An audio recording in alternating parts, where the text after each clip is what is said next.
Hi everyone, this is Maninder here and welcome to ESL point English. I hope आप सभी लोग बहुत अच्छे होंगे। आज हम लोग पढ़ने वाले हैं इंग्लिश के एक बहुत ही इंपॉर्टेंट पार्ट के बारे में, जो कि है वोकैबुलरी सेक्शन। इसमें अगर हम बात करें तो आज हम लोग पढ़ने वाले हैं पर्सन्स नेचर के बारे में। पर्सन्स नेचर का मतलब क्या हो गया?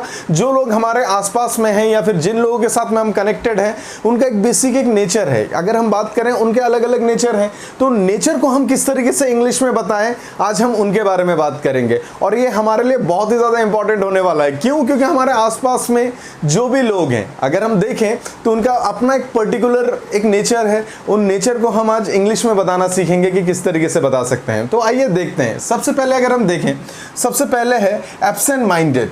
एब्सेंट माइंडेड का मतलब यहाँ पर किस तरीके से होता है, जिसका हम बोलते हैं इन अटेंटिव, या फिर हम बात करें डिस्पोजिशन। मतलब कि हम देखें इन अटेंटिव और डिस्पोजिशन की सिचुएशन में जब कोई बात करता है तो हम उसको बोलते हैं एब्सेंट माइंडेड। जैसे कि अगर हम बात करें, कुछ इस तरीके की बातें चल रही हैं, अगर हम बात करें तो अगर हम किसी पर्टिकुलर पॉइंट के ऊपर बात कर रहे हैं और वो पर्सन का ध्यान वहाँ पर नहीं है, तो इसका मतलब क्या हुआ? वो पर्सन जो किस तरीके का है, वो वहाँ पे एब्सेंट माइंडेड है। तो यहाँ पे हम बात करेंगे एब्सेंट माइंडेड के बारे में। अगर हम थोड़ा समझने की कोशिश करें तो ये यहाँ पर कोई परमानेंट सिचुएशन नहीं होती है कि कोई पर्टिकुलर पर्सन हमेशा ही एब्सेंट माइंडेड रहे। नहीं, कई बार किस तरीके की चीज़ें होती है, जब हमारे लाइफ में कुछ चीज़ों में चेंजेस आते हैं। जैसे कि नॉर्मल बात करें, कई बार लोग टेंशन में होते हैं या फिर एक्साइटमेंट में होते हैं, तो क्या होता है कि जब आप उनसे किसी चीज़ के बारे में बात कर रहे हैं तो उस टाइम पे उनका ध्यान कहीं और ही होता है, मतलब कि वो कहीं और ही खोए हुए होते हैं। तो अगर हम बात करें तो इस तरीके की सिचुएशन में उस पर्सन को बोला जाएगा एब्सेंट माइंडेड। अब हमने किस तरीके से देखा, जैसे फॉर एग्जांपल अगर हम बात करें, कोई इस तरीके का पर्सन है जिसको कि एक बहुत, अगर हम बात करें जिसका रिजल्ट कल आने वाला है और वो अपने रिजल्ट को लेकर बड़ा एक्साइटेड है, तो आज अगर हम उससे अगर बात करें, जस्ट आज हम अगर हम किसी भी चीज़ के ऊपर बात करें, जैसे आज हमने बोल दिया कि चलो एक काम करते हैं, आज हम खेलने चलते हैं, तो फिर उसकी बातें कहाँ पर होंगी? खेलने की। वो अगर वो उस टाइम पे खेल भी रहा है तो उस टाइम पे कैसा होगा, उसके दिमाग में कल के रिजल्ट की चीज़ें चलेंगी। तो कई बार क्या होगा कि वो वहाँ पे होते हुए भी उसका ध्यान कहीं और होगा। तो इस तरीके से कई बार देखा जाता है कि जहाँ पे जो पर्सन है वो उसके अकॉर्डिंग रिएक्ट नहीं कर रहा है, या फिर वो प्रेजेंट माइंडेड नहीं है, वो वहाँ पे एब्सेंट माइंडेड है। तो कई बार इस तरीके की चीज़ें होती हैं, तो वहाँ पर हम यूज़ करते हैं एब्सेंट माइंडेड। और मैंने इसके बारे में बताया है कि ये एक इस तरीके का स्टेज है जो कि परमानेंट स्टेज नहीं है, कि जहाँ पे परमानेंटली कोई हमेशा ही एब्सेंट माइंडेड रहे। कई बार होता है कि थोड़ा सा इसका ड्यूरेशन थोड़ा ज़्यादा हो सकता है, थोड़ा लंबा हो सकता है, लेकिन ये हमेशा की सिचुएशन नहीं होती है। तो यहाँ पे अगर हम बात करें तो कई बार ये होता है कि कई बार आप किसी से अच्छी बात कर रहे हैं, लेकिन उनका ध्यान कहीं और है, तो फिर ध्यान वहाँ पर है, तो वहाँ पे वो, अगर हम बात करें, वो अगर टेंशन में है तो भी वो वहाँ पे क्या है? एब्सेंट माइंडेड है। तो बातें किसी भी तरीके की क्यों ना चल रही हो, अगर रिस्पॉन्स प्रॉपर तरीके से नहीं आ रहा है तो फिर हम क्या समझेंगे? वो एब्सेंट माइंडेड है। तो यहाँ पे हमें इस चीज़ को समझ लेना है। उसके बाद जैसे कि अगर मैंने इसके ऊपर एग्जाम्पल के बारे में बात की, तो मैंने किस तरीके से बोला? मैंने बोला कि विवेक इज एब्सेंट माइंडेड। मतलब विवेक जो है वो क्या है? एब्सेंट माइंड है अभी उसका, वो वहाँ पे प्रेजेंट माइंडेड नहीं है। तो इस तरीके से हम देखते हैं। उसी तरीके से आप और भी लोगों के एग्जाम्पल ले सकते हैं, और भी लोगों के नाम ले सकते हैं। जैसे आपने बोला ही इज़ एब्सेंट माइंडेड, मतलब कि इनका ध्यान अभी यहाँ पर नहीं है। मैंने बोला शी इज़ एब्सेंट माइंडेड, मतलब उनका ध्यान यहाँ पे नहीं है। तो इस तरीके की चीज़ें होंगी जहाँ पर आप अलग अलग लोगों के बारे में देखेंगे।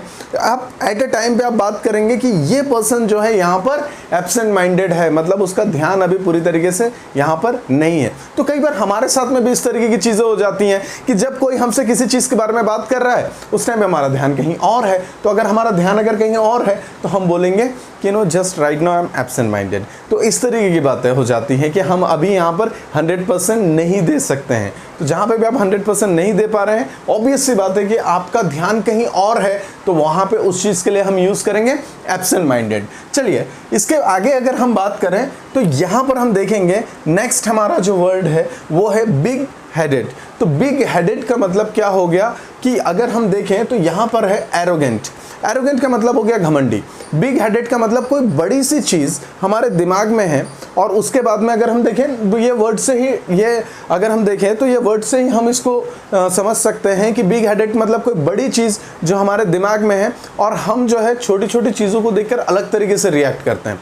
जैसे कि अगर हम बात करें कि कोई पर्सन ऐसा है जो कि नॉर्मल तरीके से उसके वो जो है प्रॉपर तरीके से अपनी चीज़ों को लेकर चलता है, और अगर हम बात करें उसका एक अपना पर्टिकुलर लेवल है, और उसके बाद में जब वो अपने से नीचे लोगों को देखता है तो उसके बाद में वो क्या करता है, अपने घमंड को शो करता है। जैसे नॉर्मली अगर हम बात करें कि अगर हम नॉर्मली अगर देखें तो किसी ने बोल दिया कि मैं इस तरीके की बाइक नहीं चलाता, मतलब कि उसको वो बाइक जो है एक्सपेंसिव बाइक्स चलाता है, तो अगर हम बात करें तो वो वहाँ पे अपने एरोगेंस को शो कर रहा है। मतलब कि अगर हम बात करें, अगर कुछ लोग इस तरीके से बोले कि नो जस्ट मोस्ट प्रोबेबली अगर इस तरीके से बात करें, जब किसी को कोई बात इस तरीके से बोली जा रही है जो कि सामने वाले को नीचा दिखाने का काम है, आप इसको इस तरीके से समझ सकते हैं, तो यहाँ पर जो है एरोगेंट का काम है। तो वहाँ पे हम देखेंगे कि वहाँ उनको बोलेंगे बिग हेडेड।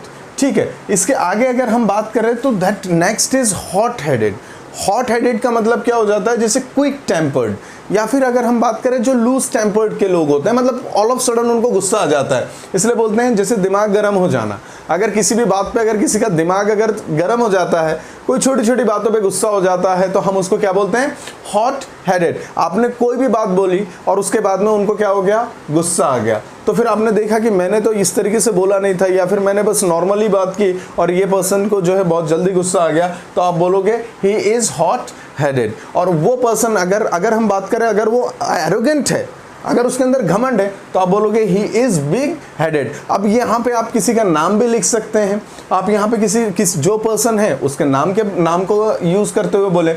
आपने किस तरीके से बोला, आपने बोला अनुज इज बिग हेडेड, मतलब कि अगर हम बात करें अनुज जो है वो एरोगेंट है, वहीं पे आपने बोला अनुज इज हॉट हेडेड, मतलब अनुज जो है वो लूज टेम्पर्ड है या फिर क्विक टेम्पर्ड है, उसको बहुत जल्दी गुस्सा आ जाता है, उसका दिमाग बहुत जल्दी गर्म हो जाता है। तो इस तरीके से हमारे आसपास में आप पाएंगे कि बहुत सारे लोग इस तरीके के हैं कि आप नॉर्मल तरीके से कोई बात बोल रहे हैं, उसके ऊपर बहुत जल्दी वो हाइपर हो जाते हैं।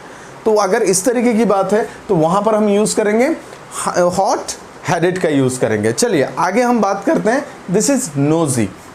अगर हम नोजी के बारे में बात करें, showing too much curiosity about other people's affair, जिसके बारे में बात करें जो दूसरों के मैटर में ज़्यादा इंटरेस्टेड होते हैं, जो दूसरों के लाइफ में ज़्यादा इंटरफेयर करते हैं, उनको हम क्या बोलते हैं, उनको हम बोलते हैं नोजी। आप देखेंगे कि कुछ लोग इस तरीके के हैं, हमारे आसपास में भी हो सकते हैं। आप देखोगे कि उनके अपनी लाइफ में क्या चल रहा है वो एक अलग बात है, वो यहाँ पे क्या करेंगे, वो दूसरों के बारे में ज़्यादा इंटरेस्टेड होते हैं, वो दूसरों के बारे में ज़्यादा बातें करते हैं।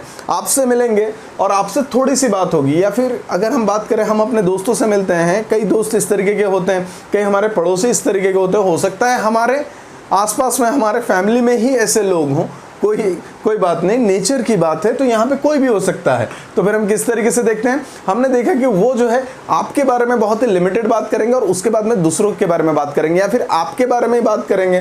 तो अगर हम बात करें तो वहाँ पर जो है दूसरों की लाइफ में ज़्यादा उनका इंटरफेरेंस करना उनको ज़्यादा अच्छा लगता है, या फिर उनका इंटरेस्ट बहुत ज़्यादा होता है। अपनी लाइफ के बारे में उनका मीन्स कोई पर्टिकुलर ओपिनियन नहीं है। तो यहाँ पे अगर हम बात करें, वो दूसरों को ओपिनियन ज़्यादा देते हैं। तो अगर हम बात करें तो यहाँ पर जो है, अगर हम बात करेंगे दूसरों की लाइफ को लेकर जो चीज़ें चल रही हैं उनको लेकर बड़ा क्यूरियस हैं, तो इस तरीके के लोगों को बोलते हैं नोजी। जैसे आपने किस तरीके से बोला, आपने बोला अदिति इज नोजी, इस तरीके से बातें होंगी। तो हम यहाँ पे किसी का भी नाम ले सकते हैं, हमने बोला कि शी इज़ नोजी या फिर ही इज़ नोजी। तो ये अगर हम बात करें तो दूसरों की लाइफ में जो चीज़ें चल रही हैं उनको लेकर हम यूज़ करते हैं नोजी। इसके आगे हम बढ़ते हैं, इसके आगे अगर हम देखें तो नेक्स्ट है अर्ली बर्ड। अर्ली बर्ड का मतलब ये हो गया कि जहाँ पे a person who rises, arrives और act before the expected time, मतलब एक ऐसा पर्सन जो भी किसी भी काम को थोड़ा जल्दी करता है। जैसे कि अगर हम बात करें कुछ लोग ऐसे हैं जो जल्दी उठते हैं, तो उनको हम बोलेंगे अर्ली बर्ड। या फिर कहीं पे भी हो जल्दी तैयार हो जाते हैं, जल्दी पहुंचते हैं, तो उनको भी बोलेंगे अर्ली बर्ड। और अगर जो भी काम है वो काम के लिए पहले ही, मतलब पंचुअलिटी जो है उनके अंदर है, और वो उस काम को पंचुअलिटी मतलब टाइम टू टाइम नहीं, वो टाइम से पहले ही उस काम को पूरी तरीके से कर लेते हैं, तो उनको बोलते हैं अर्ली बर्ड। तो हम किस तरीके से बात करेंगे, बहुत सारे लोग इस तरीके से हैं। जैसे एग्जाम के बारे में बात करें तो बहुत सारे लोग जो है पहले से ही पूरी तैयारी कर लेते हैं। तो पहले से ही तैयारी कर लेते हैं, मतलब कि अगर हम बात करें तो वो अपने लिए एक्स्ट्रा टाइम रखते हैं। अगर हम बात करें और भी दूसरी चीज़ें, कहीं से इन्विटेशन आ जाए, तो अगर 9 बजे का टाइम है तो ये वहाँ पे 7 बजे या फिर 8 बजे पहुंच जाते हैं, मतलब कि अगर हम बात करें उनके पहले ही पहुंच जाते हैं, और हर जगह पे उनका नेचर ऐसा है कि वो सबसे पहले ही आपको वहाँ पे मिलेंगे, तो ऐसे लोगों को क्या बोलते हैं, अर्ली बर्ड। तो ये बातें बहुत इंपॉर्टेंट है, जहाँ पे अगर हम बात करें तो ऐसे लोग हमारे आसपास में होते हैं, ऐसे हो सकता है हम खुद भी हों, कोई बात नहीं, हम यहाँ पे अपने फैमिली मेंबर्स को देखें, हम अपने आजू बाजू के लोगों को देखें, और जो लोग हमसे कनेक्टेड हैं हम उनको देखें, तो हम किस तरीके से देखेंगे, शी इज़ अर्ली बर्ड, मतलब वो हमेशा जल्दी पहुँच जाती है। अगर हम बात करें ही इज़ अर्ली बर्ड, तो वो जो है जल्दी पहुँच जाता है। तो अगर हम इस तरीके से देखेंगे तो हमें चीज़ें बड़ी ईजी और सिंपल तरीके से समझ में आएंगी। उसी के बाद में हम थोड़ा सा और आगे बढ़ते हैं, दैट इज़ नाइट आउल।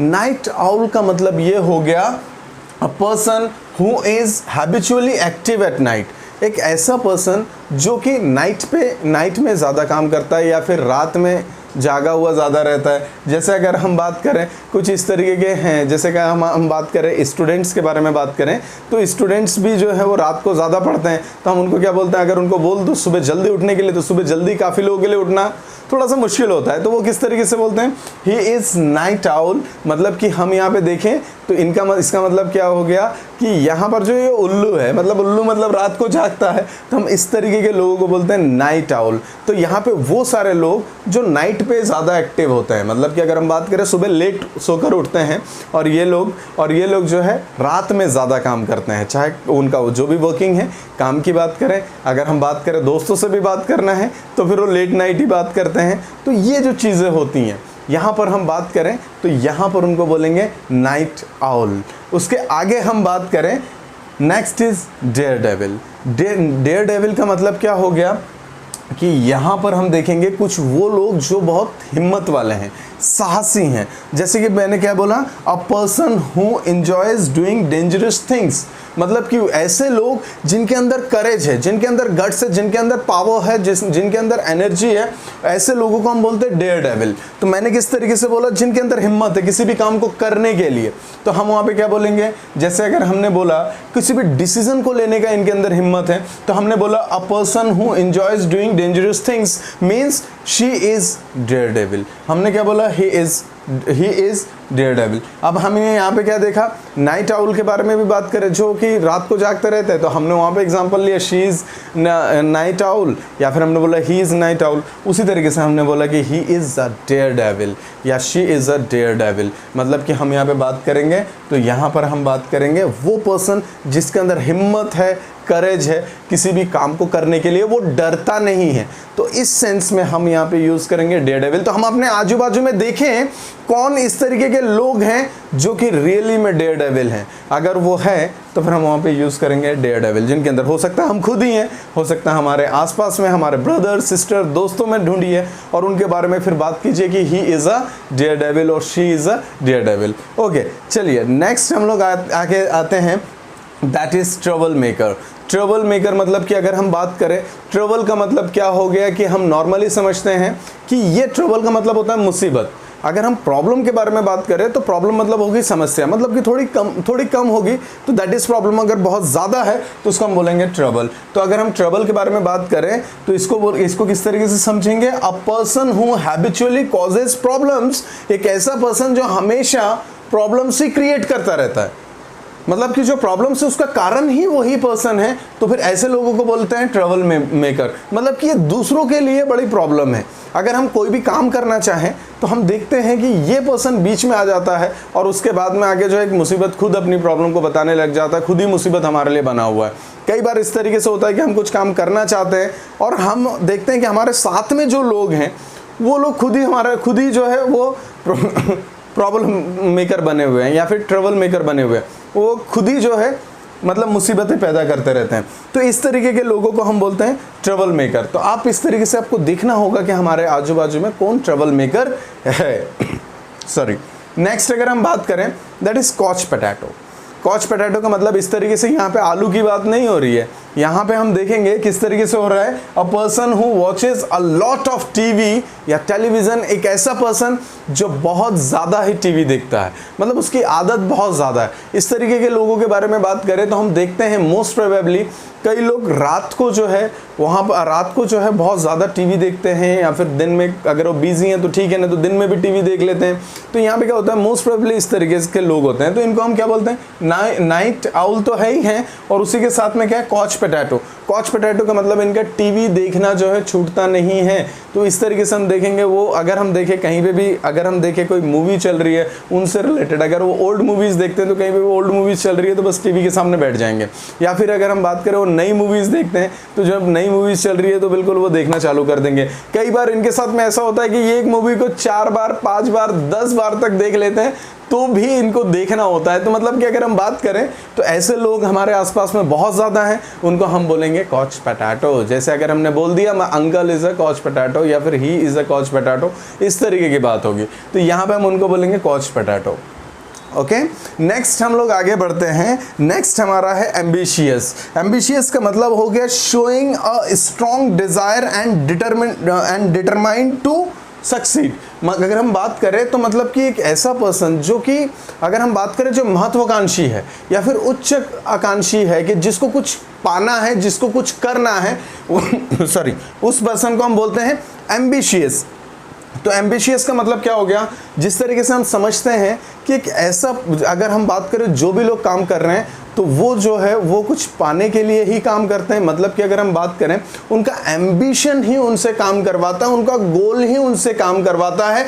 वो जो भी करना चाहते हैं वो यहाँ पे क्या होता है कि उनको एक गोल पाना है, इसलिए काम कर रहे हैं। चाहे आपकी बात करें, हमारी बात करें, सबकी बात करें, तो हर कोई किसी ना किसी गोल को अचीव करना चाहता है, दैट्स वाई वो काम कर रहा है। तो एक ऐसा पर्सन जो लाइफ में कुछ अचीव करना चाहता है, जो एम्बिशियस है, मतलब जो महत्वाकांक्षी है, उनको हम क्या बोलेंगे, एम्बिशियस। अब आप अपने आप को देखेंगे तो आपने क्या बोला, I am ambitious for this, या फिर आपने क्या बोला, he is ambitious, they are ambitious. हम इस तरीके से बात करेंगे कि वो यहाँ पर जो है चाहते हैं कि ये चीज़ हम कर लें। तो कई बार इस तरीके से होता है कि जहाँ पे ऐसा लगता है कि ये काम हमारे लिए मुश्किल है और उस काम के लिए हम कोशिश कर रहे हैं मतलब बार बार गिरने के बाद में भी काम कर रहे हैं, इसका मतलब हम क्या है, हम एम्बिशियस है उस चीज़ को अचीव करने के लिए, उस चीज़ को पाने के लिए।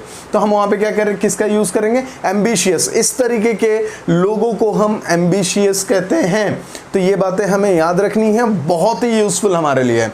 इसके नीचे अगर हम आए, इसके नीचे that is work shy. Work shy का मतलब क्या हो गया, लेजी एंड, अगर हम बात करें लेजी एंड डिसक्लाइंड टू वर्क, अगर हम बात करें तो ऐसे लोग जो कि काम करने में इंटरेस्टेड ही नहीं है, जिनके बारे में अगर हम बात करें वो अगर हम बात करें वर्क शाय को अगर हम देखें तो वर्क शाय का मतलब ये हो गया कि शाय मतलब शर्माना, जिनसे काम भी शर्मा जाए, मतलब कि ये थोड़े लेजी से थोड़े आगे हैं, मतलब कि ये थोड़े कामचोर टाइप के लोग हैं। इनको पता चल जाता है कि अब काम आने वाला है तो अब जो है हमें कोई दूसरा काम बता के यहाँ से निकलना है, और एक काम वहाँ पे करेंगे नहीं। तो यहाँ पर क्या है कि इस तरीके के लोग, मतलब लेजी का एक नेक्स्ट स्टेप है। लेजी कॉमनली बहुत से, लेजी मतलब कि किस तरीके की चीज़ होती है, जब कोई काम अगर कर रहा है, कोई करने के लिए बोला जाए किसी को, और उस टाइम पे वो आदमी, वो पर्सन ऐसा लगता है कि वो कर सकता है लेकिन वो अभी करने से मना कर रहा है और कुछ भी नहीं कर रहा है, तो हम उनको बोलते हैं लेजी। लेकिन अगर हम वर्क शाय के बारे में बात करें, ऐसे लोग जो काम करना ही नहीं चाहते हैं, इन ऐसे लोगों को हम क्या बोलते हैं, वर्क शाय। तो मतलब कामचोर लोग, जो लोग कोई भी काम नहीं करना चाहते हैं, उनको आप देखेंगे कामचोर टाइप के लोग हैं। तो आपने बोला कि my brother is a work shy, my sister is a work shy, या I am a work shy. आप इस तरीके से आप बता सकते हैं my friend is a work shy, आप किसी का नाम ले सकते हैं यहाँ पे। इस तरीके से हम बताएंगे वर्क शाय के बारे में। थोड़ा सा और आगे बढ़ते हैं, आगे है डबल क्रॉसर। डबल क्रॉसर के बारे में अगर हम देखें, someone who crosses to persons, एक ऐसा पर्सन जो कि दो लोगों से बात कर रहा है और दो लोगों को जो है एक दूसरे की इंफॉर्मेशन जो है अलग अलग तरीके से पास कर रहा है। ये अगर हम बात करें, इन लोगों के ऊपर भरोसा नहीं किया जा सकता। एक ऐसा पर्सन जो डबल क्रॉस कर रहा है, मतलब कि अगर हम बात करें तो यहाँ पे हम देख रहे हैं कि उसको जो अगर हम बात करें तो एक पर्टिकुलर ऑनेस्टी के वाले, मतलब एक प्रॉपर तरीके से उसको काम करना चाहिए, लेकिन वो डबल क्रॉस कर रहा है, ऐसे लोगों के ऊपर हम भरोसा नहीं कर सकते, क्योंकि वो क्या है, डबल क्रॉसर, मतलब कि इनके ऊपर भरोसा नहीं किया जा सकता है। आगे के बारे में बात करें, इस तरीके से डबल क्रॉसर वाले लोगों से हम अक्सर मिलते हैं। आज के टाइम पे बहुत सारे डबल क्रॉसर मिल जाते हैं और हमारे लाइफ में बहुत सारे होंगे भी, तो आप किस तरीके से बोलोगे, he is a double crosser, right? So we can believe on him. आपने बोला कि और हर, तो आपने किस तरीके से बोला, she is a double crosser. आपने बोला कि you know just they are double crossers, इस तरीके की बातें होंगी। तो डबल क्रॉसर्स उस तरीके के होते हैं जहाँ पे जिनके ऊपर हम भरोसा नहीं कर सकते हैं, डबल क्रॉस करने वाले लोग, तो इनसे बच के रहना है और यहाँ पर हमें उनके लिए डबल क्रॉसर का यूज़ करना है। आगे के बारे में बात करें, that is feeble minded. Feeble minded के बारे में अगर हम बात करें, unable to make intelligent decisions, एक ऐसा पर्सन जो इंटेलिजेंट डिसीजन नहीं बना सकता, नहीं ले सकता, उनको हम क्या बोलेंगे, उनको हम बोलेंगे फीबल माइंडेड। थोड़े से मंदबुद्धि टाइप के लोग हैं तो इनको हम बोलेंगे फीबल माइंडेड। तो मतलब ये जो है डिसीजंस नहीं ले पाते हैं, तो उनके लिए हम बोलेंगे फीबल माइंडेड। मतलब थोड़ा कमज़ोर दिमाग का होगा तो फिर हम बोलेंगे फीबल माइंडेड। जैसे हमने बोला, she is feeble minded, he is feeble minded, they are feeble minded. तो इस तरीके की बातें होंगी। जहाँ पे थोड़ा कमज़ोर दिमाग है तो वहाँ पर हम यूज़ करेंगे फीबल माइंडेड का यूज़ करेंगे। So this type of people, यहाँ पे हमने देखा कुछ बहुत ही इंपॉर्टेंट नेचर के बारे में, जहाँ पे ये सारे लोग हमारे आसपास में होते हैं, हमें मिलते हैं, हम देखते हैं, बट हमें इसका एग्जैक्ट इंग्लिश मतलब नहीं पता होने की वजह से हम इनके बारे में बात नहीं कर पाते हैं। तो आज के बाद में आप इनमें से जिस भी तरीके के लोगों से मिले, वहाँ पर आपको अब हिंदी में नहीं, अब इंग्लिश में बोलना स्टार्ट करना है, क्योंकि जिस तरीके से हम सीखते जाएंगे, कंटिन्यूसली हम इनका यूज़ करते जाएंगे, उसी तरीके से इंग्लिश हमारे लिए क्या होने वाली है, सिंपल और बहुत ईजी होने वाली है। इसके आगे की बात अगर हम करें तो हम अपने नेक्स्ट वीडियोज़ में हम और भी नेचर्स के बारे में बात करेंगे और वो हमारे लिए बहुत ज़्यादा इंटरेस्टिंग होगा। अगर आपको अगर हम बात करें तो फिर अगर आपको ये वीडियो पसंद आए तो आप इसको लाइक कीजिए, अपने दोस्तों के साथ में शेयर कीजिए, और अगर किसी भी तरीके का डाउट है तो फिर आप कमेंट कीजिए, और इसी के साथ में चैनल को सब्सक्राइब कर लें ताकि वीडियो आप तक रेगुलर पहुंचता रहे। Thank you so much, best of luck, thank you.